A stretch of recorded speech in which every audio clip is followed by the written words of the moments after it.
Hello बच्चों, कैसे हैं आप सब। आशा करती हूँ कि आप सब बहुत अच्छे होंगे और बहुत मज़े में होंगे और आपकी पढ़ाई भी बहुत अच्छी चल रही होगी। तो बच्चों, आज हम पढ़ रहे हैं बहुत ही महत्वपूर्ण पाठ जिसका शीर्षक है स्वास्थ्य और व्यायाम। तो बच्चों, आपका स्वास्थ्य यानी कि आपकी हेल्थ और व्यायाम यानी कि एक्सरसाइज, योगा जो भी आप करते हैं। तो बच्चों, हम जानेंगे स्वास्थ्य और व्यायाम के बारे में कि स्वास्थ्य क्या है, व्यायाम क्या है और इससे संबंधित कई सारी जानकारी आपको इस पाठ में मिलेंगी। तो आप सभी ध्यान से सुनिएगा। आइए पाठ को शुरू करते हैं। तो बच्चों, इस दुनिया में स्वास्थ्य से बढ़कर कोई चीज़ नहीं है। आपकी हेल्थ जो है वो सबसे ज़्यादा इम्पोर्टेंट है। यदि हमारा शरीर स्वस्थ है तो हमारा मन सदा उल्लास से भरा रहता है, यानी कि हम हमेशा प्रसन्न रहते हैं।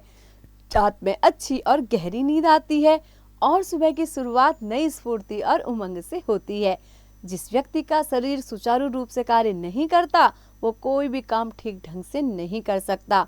लोग कभी कभी अपने शरीर को एक मशीन के रूप में मानने लग जाते हैं, पर उन्हें यह नहीं पता होता कि इस मशीन से हमें कैसे काम लेना चाहिए।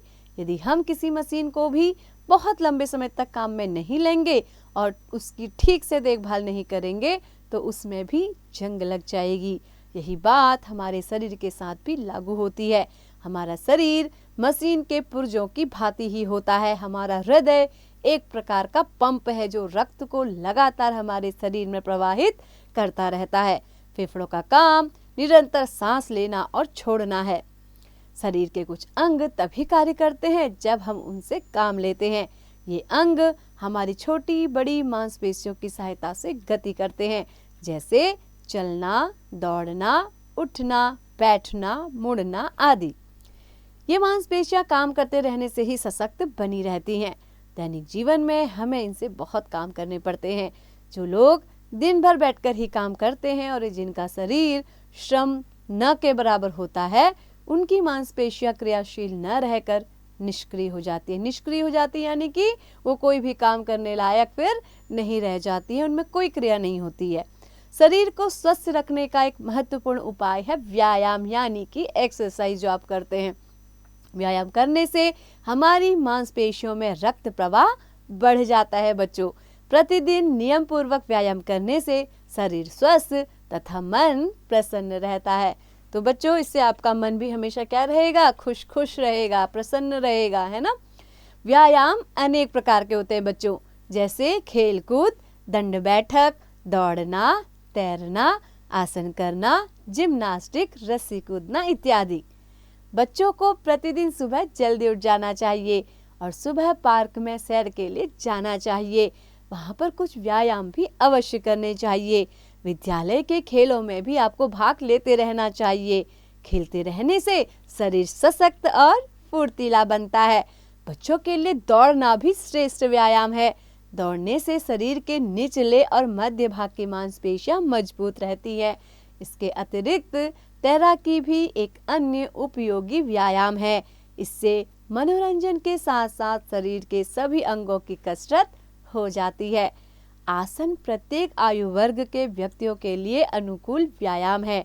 आसन करने से शरीर तो स्वस्थ रहता ही है, साथ ही हमारा मस्तिष्क भी एकाग्रचित्त होता है। व्यायाम सदा खुली जगह पर ही करना चाहिए। ताजी हवा में सांस लेने से हमें अधिक ऑक्सीजन मिलती है। व्यायाम की अवधि को धीरे धीरे ही बढ़ाना चाहिए। भोजन के तुरंत बाद व्यायाम नहीं करना चाहिए तथा अधिक थकावट लगने पर व्यायाम छोड़ देना चाहिए। व्यायाम के लिए सबसे अच्छा समय सुबह का ही होता है, पर सुविधा अनुसार शाम के समय भी व्यायाम किया जा सकता है। व्यायाम शरीर और मन दोनों के लिए ही जीवनदायी अमृत के समान होता है। बच्चों, जीवनदायी अमृत यानी कि जीवन देने वाला अमृत। तो कैसा होता है व्यायाम शरीर के लिए और मन के लिए? बिल्कुल अमृत जैसा होता है, जो क्या करता है? हमें एक नया जीवन देता है। आइए जानते हैं बच्चों कुछ व्यायाम के बारे में। सबसे पहले हम जानते हैं सूर्य नमस्कार के बारे में। तो बच्चों, सूर्य नमस्कार की 12 स्थितियां हमारे शरीर को निरोगी बना देती हैं। यह पूरी प्रक्रिया अत्यधिक लाभकारी है। इसे करने से शरीर का आलस्य दूर हो जाता है और चुस्ती और फुर्ती का संचार होता है। शरीर के विभिन्न अंगों के दर्द दूर होकर उनमें जान आ जाती है। गर्दन, फेफड़े तथा मांसपेशियां सशक्त हो जाती हैं। शरीर की फालतू चर्बी कम होकर शरीर हल्का फुल्का हो जाता है। तो बच्चों, सूर्य नमस्कार का अभ्यास 12 स्थितियों में किया जाता है जो निम्नलिखित है। आप देख रहे हैं सबसे पहले क्या किया उसने, सबसे पहले उसने हाथ जोड़े, दोनों हाथों को जोड़कर सीधे खड़े हों, आंख बंद करें, पैर एक दूसरे से छूने चाहिए। आप देख रहे हैं पैर एक दूसरे को यहाँ पे छू रहे हैं और बच्चे ने हाथ भी जोड़ लिए हैं और आंखें अपनी बंद कर ली है। अब जो दूसरा स्टेप है यानी कि दूसरी बार में आपको क्या क्रिया करनी है, सांस भरते हुए दोनों हाथों को कानों से सटाते ऊपर की ओर आपको तानना है तथा भुजाओं और गर्दन को पीछे की ओर झुकाएं, जैसा कि आपको इस चित्र में बच्चों दिखाया गया है। अब तीसरी स्थिति यानी कि तीसरा स्टेप क्या है, तीसरी स्थिति में सांस को धीरे धीरे बाहर निकालते हुए आगे की ओर झुकें, हाथ गर्दन के साथ कानों से सटे हुए हों, नीचे झुककर पैरों के दाएं बाएं पृथ्वी का स्पर्श करें, घुटनों को सीधे रखें, माथे से घुटनों का स्पर्श करें। जैसा कि बच्चों आप इस चित्र में देख पा रहे हैं कि ये लड़का किस तरीके से सूर्य नमस्कार की तीसरी स्थिति को कर रहा है। आइए अब जानते हैं सूर्य नमस्कार की चौथी स्थिति यानी कि फोर्थ स्टेप्स क्या होगा। इस स्थिति में सांस को भरते हुए दाएं पैर को पीछे की ओर ले जाते हैं, छाती को खींचकर आगे की ओर ताने, गर्दन को अधिक पीछे की ओर झुकाएं, टांग सीधी तनी हुई पीछे की ओर खिंचाव वाली स्थिति में हो और पैर का पंजा खड़ा हुआ हो।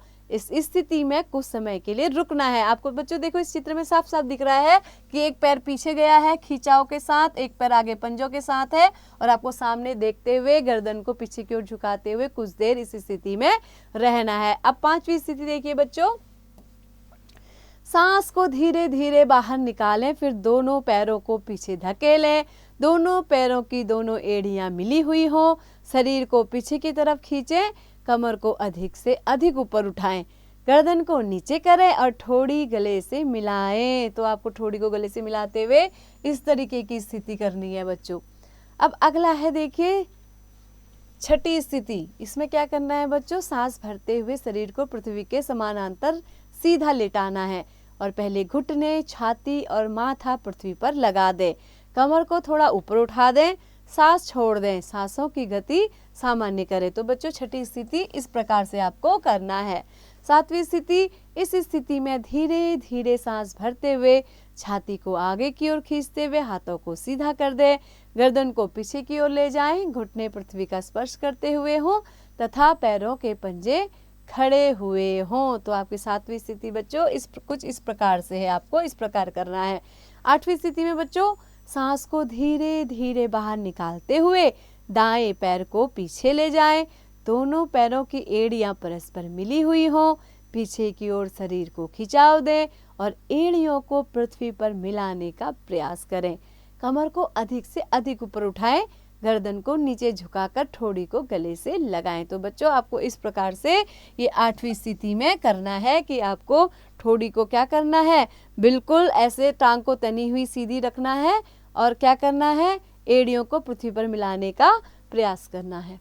आगे बढ़ते हैं बच्चों। अब है नवीं स्थिति। नवीं स्थिति में क्या है, इस स्थिति में सांस भरते हुए बाएं पैर को पीछे की ओर ले जाएं, छाती को खींचकर आगे की ओर ताने, गर्दन को अधिक पीछे की ओर झुकाएं, टांग तनी हुई सीधी रखें और पीछे की ओर खिंचाव दें, पैर का पंजा खड़ा हुआ रखें।